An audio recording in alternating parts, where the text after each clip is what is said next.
یعنی برفا زیاد است، برفگیر است، منطقه سرد است، راه موتر نیست. وقتی اگر مریضی مشکلات های پیش بیاد دیگه ما هیچ هم نداریم، نه راه موتر داریم نه.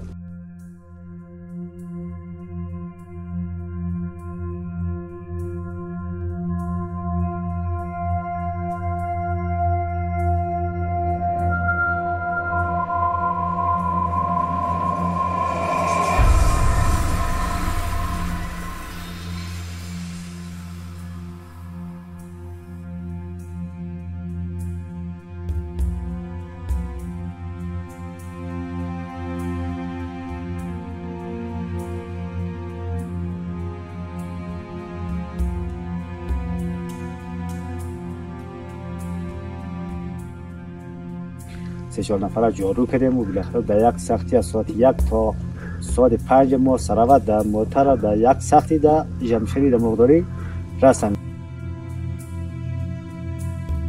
وقتی وضعیتی داری که ما جارو بکنیم بسیار وضعیت ها خرابه دیگه، شرایط بسیار سخته.